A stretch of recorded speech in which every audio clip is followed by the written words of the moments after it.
अपना आप ही देखते रहते थे।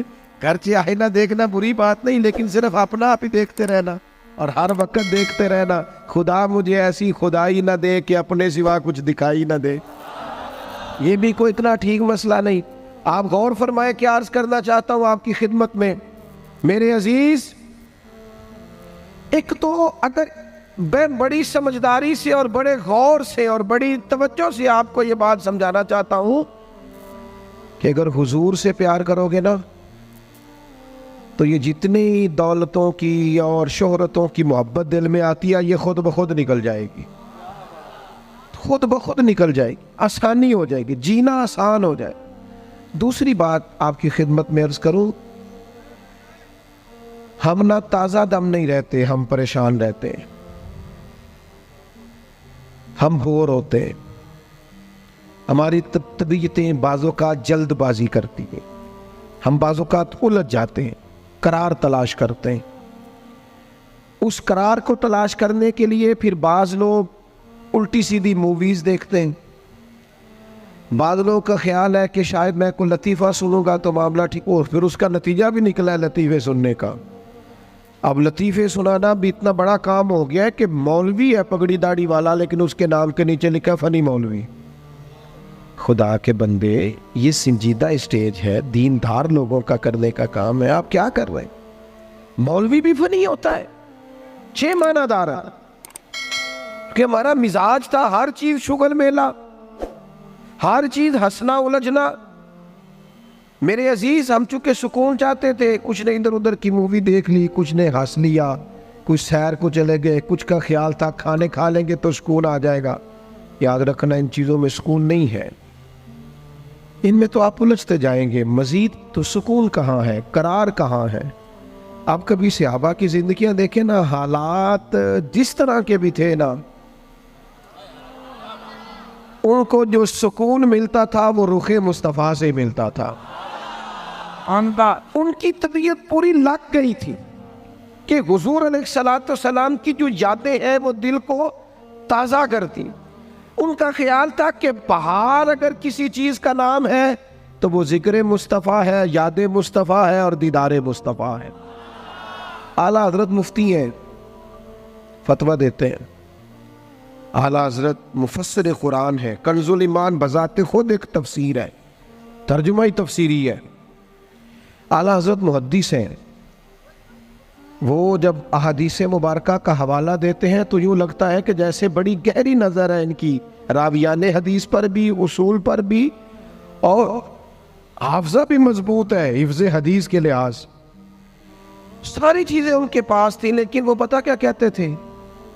कहते थे ये जो मेरा दिल चमकदार है ना, और ये जो मेरी तबीयत हल्की फुल्की है, उसकी वजह ये है कि उनकी महक ने दिल के गुंचे खिला दिए। ये मैं नहीं आपको तकरीर सुना रहा, मैं तो जज्बात का इजहार कर रहा हूं। उनकी महक ने दिल के गुंचे खिला दिए हैं। तो क्यों गुंचे खिला दिए? कहते मेरे नबी का कमाल ये है कि वो जिस राह चल दिए हैं कूचे बसा दिए। वो जिस राह भी चल दिए हैं कूचे, हुजूर पर थोड़ा गुजर जाए तो काम हो जाता है। करार, सुकून, सारे दुख मिट जाएंगे अगर दिल हुजूर से लगा लोगे। अगर मुहब्बतों का मरकज रसूल पाक को बना लोगे। आप देखें ओहद के मैदान के अंदर काफिर ने एक बड़ी अजीब साजिश की मुसलमानों को परेशान करने के लिए।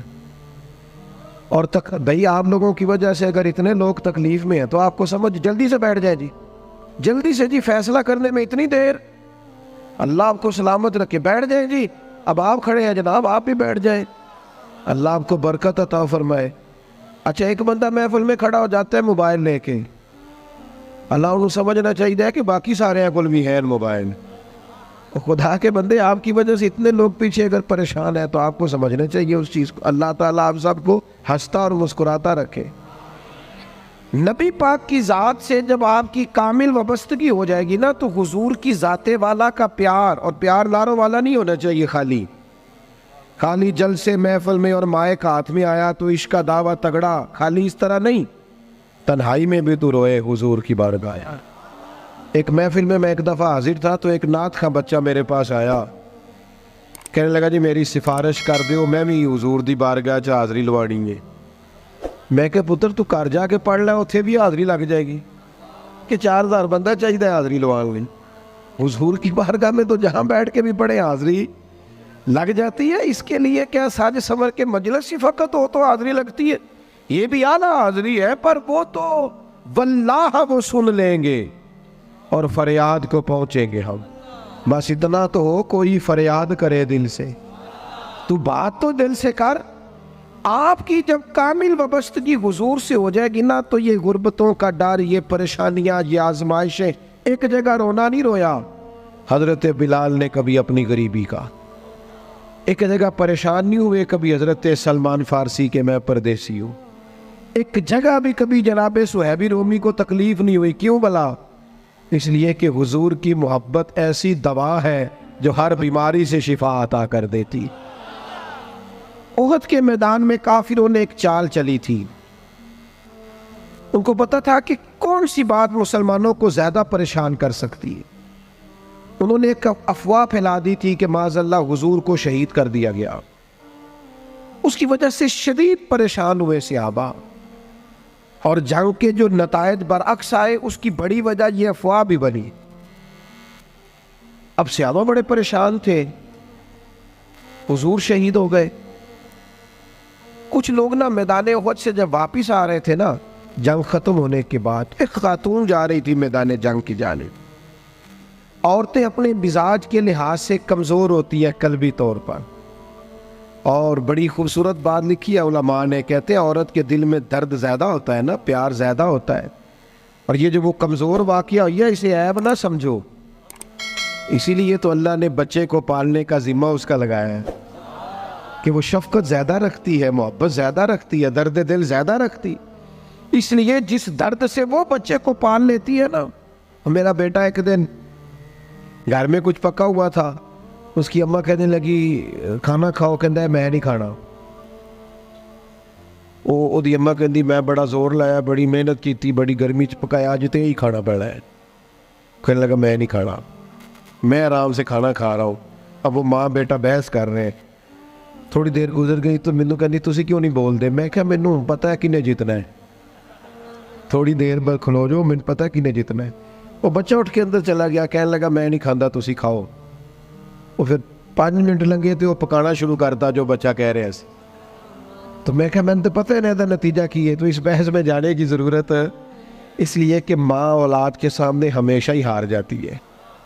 वो औलाद के सामने जीत सकती, वो नहीं जीत सकती ना। शफ़क़त ऐसी है। औरतें मिजाज के लिहाज से अल्लाह ताला ने नरमी दी होती, इसको ऐब ना जाना जाए, ये अल्लाह ताला ने उन्हें वदियत की है चीज़। तो खातून जा रही है मैदान उहद की जानिब, वहाँ से सहाबा आ रहे। तो खातून पूछती है सहाबा से हुजूर का क्या हाल है? तो एक सहाबी अपने लहजे में गोया कहने लगे खबर मुश्किल है, पर तुझे सुनानी भी ज़रूरी है। इस जंग में तेरे भाई का इंतकाल हो गया है। बहन के लिए इससे बड़ी भी कोई खबर होगी कि भाई का इंतकाल हो गया? वो खातून ने ये खबर सुनी, इन्ना लिल्लाहि व इन्ना इलैहि राजिऊन पढ़ा, आगे गुजर गई। अगले सहाबी से जाके पूछती है हुजूर का क्या हाल है, और बेचैन है, दौड़ी जा रही। ये मेरी बात को समझे आप। किसी एक जगह जब आपकी मोहब्बत का गलबा होता है तो फिर बाज गम लगते ही नहीं। आपकी कैफियत ही और होती है जिंदगी गुजारने में। आगे बढ़ी, एक और सहाबी मिले, उनसे पूछती है हुजूर का क्या हाल है? तो कहने लगे मेरे पास तेरे लिए एक बड़ी सख्त खबर है, तेरे शौहर का इंतकाल हो गया। उसने थोड़ी देर के लिए खामोशी इख्तियार की, अल्लाह की रज़ा पे राज़ी रहने के कलिमात अदा की और आगे बढ़ी। एक और शख्स से सवाल, ये ज़रा सोचते जाना, ये खबरें अगर अचानक मिले, भाई चला गया है, बाप चला गया है, इसको सोचना, अपने ऊपर तारी करना, खुदा ना करे ऐसा हो। पर जब खबर मिले तो कैफियत क्या होती है। वो खातून आगे बढ़ी तो एक शख्स और मिला, पूछती है ज़रा बताओ ना हुजूर का क्या हाल है? तो कहने लगे मेरे पास तेरे लिए खबर है कि तेरे वालिद भी इस जंग में शहीद हो गए। बेटियों का तो मेका ही बाप से होता है, माँ से होता है। वालिद चले गए, थोड़ी देर के लिए गर्दन झुकी, कलिमात अदा की, और फिर पूछती है सियाबी से, वालिद चले गए, भाई चले गए, शौहर चले गए, मुझे बताओ कि मेरे नबी पाक का क्या हाल है।